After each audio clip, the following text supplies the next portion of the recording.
Rev up your engines!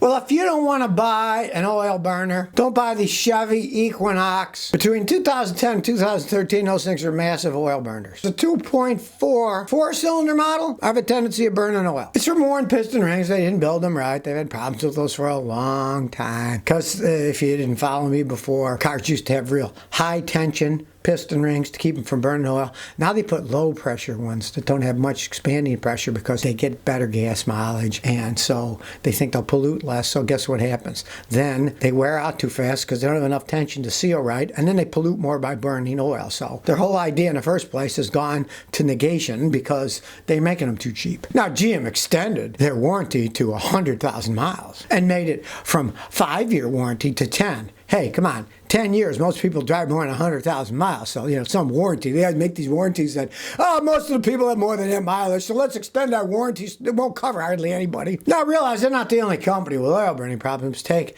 the Audis. 2010, 2012, the Audi S4, especially with the turbo 4-cylinder 2-liter engine, they consume oil like no tomorrow. As do the 3.0-liter and V6 engines in the same Audis, too. The problem is these companies, their quality is just, they've been making piston rings for a really long time. You think they haven't perfected, but no, they haven't. And they burn oil. So, you know how you solve that problem? Don't buy one of their crappy products. Listen to me, and you won't have such problems. Don't get stuck. Well, we give you a warranty for another 5 years, but only 100,000 miles, so you'll have too many miles, you won't cover it anyways. Or if you bring it in, they'll find some sad excuse. Or if they do put piston rings in, they'll screw up the job. I've had that happen with customers. They had them done, and then 9 months later, the engine blows up because they didn't put it back together right, so I mean, come on.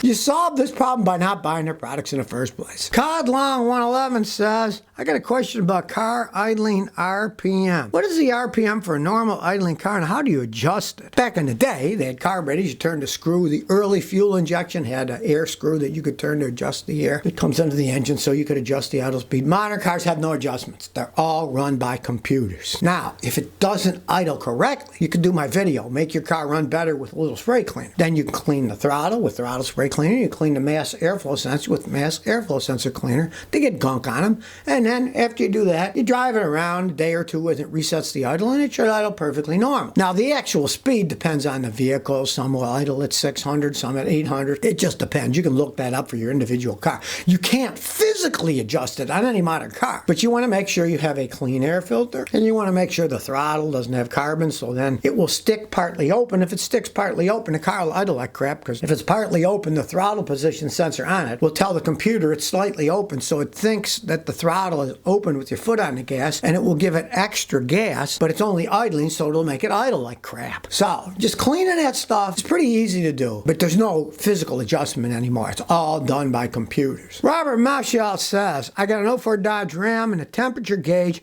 is now running a couple notches to the right, and it used to run just under middle. I put a water pump, and I'm not losing coolant. What do you think it could be? Old age. Now, a couple notches over from the middle, and when you're talking about a notch being the width of the temperature gauge, doesn't really mean anything. But it's old age, and you'd find that if you bought another radiator and put a new radiator in, it'd work. Those are plastic and aluminum. People call them plastic radiators, but the tanks are just plastic. The cooling fins are all aluminum. Aluminum doesn't rust. Yeah, great. But it corrodes too, and when it corrodes, it can't dissipate heat as well. So it will run a little bit hotter. That's not hurting anything. But if you're a fanatic, buy another radiator. You can get an aftermarket radiator cheap enough, put one of these aftermarket radiators, and we'll go back to normal. But it's not going to hurt anything. That little tiny bit isn't going to hurt anything. It just shows that your car's a little bit worn. Now, if you see it start creeping up more and more, and you're not losing any coolant, then it's time to change it. Especially if you find that at highway speeds, when you're going real fast, where the engine's really putting out a lot of heat, it doesn't cool down. That means the wind going 70 miles an hour isn't enough to cool your radiator down. Then you know it's time for a new radiator, because at highway speeds, you don't even need a fan sucking on anything, because you got 60-mile-an-hour wind blowing through it. If it starts getting a lot warmer then, change the radiator then. Austin's truck says, I got F-150 four-wheel drive manual. When I accelerate, I hear a clack or tick. I assume it's the exhaust system, but really could be the secondary air intake. Any thoughts? All you have to do is find where the leak is. Let's say you don't have to drive it and accelerate. accelerate. If you can rev it up in the driveway, open the hood. Have somebody rev it up when it's cold. Put your hands around so you can feel where the leak in here. Or you can inject any kind of smoke. You could stick a smoke machine or any kind of smoke maker when it's cold and then run it. It will start coming out of where there's a leak. I know Fords, often it's the exhaust manifold. Either the gasket on the exhaust manifold's leaking, or the manifold comes down and there's the collector pipe where that goes to the exhaust system. There's a donut gasket. But if it is a secondary air injection, you'll see the smoke coming out of the secondary air injection. It's very easy to see. And usually if you can hear it and feel it first thing in the morning with somebody revving it up in the driveway and you hear it, if it only does it when you're driving down the road, yeah, then you're going to have to use a smoke thing to find it because you can't be under the hood while you're driving down the road.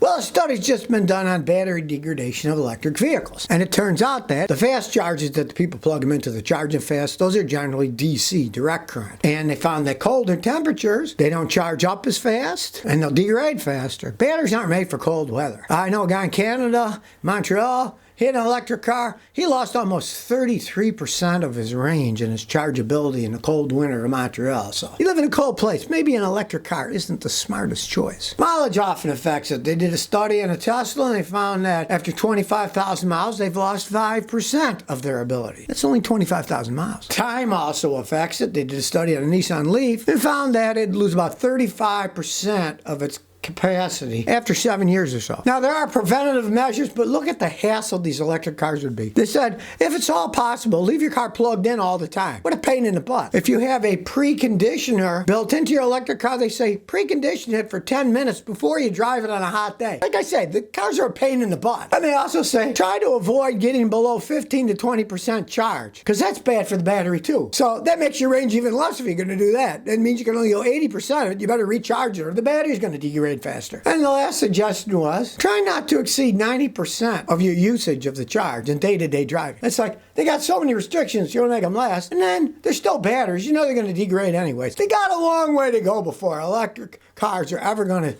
tempt me into buying one. On the other hand, if anybody wants to give me one, I will try it out free of charge to tell you what I actually think. I'm working with some Chinese companies. Hopefully they'll send me an electric car to try out. I'd love to try one out, honestly. See how it works, see how far it goes. Hey, I'd like to try one out. I got no bones about that. All I have to say is they got so much restrictions the way they are today. If you want to last a really long time, they're kind of a very inconvenient vehicle. So why you drive gasoline cars? It's convenient. You can fill them up fast. Go wherever you want, right? They last hundreds of thousands of miles if you buy a Toyota or a Honda. Long way before these things are ever going to make mainstream when people find out all the limitations of electric cars. Well, if you saw the news, Tesla said they're going to be changing the batteries in their cheaper cars like the Model 3 to lithium iron phosphate. Not lithium ion, but lithium iron phosphate. And here's why. It's cheaper to make them.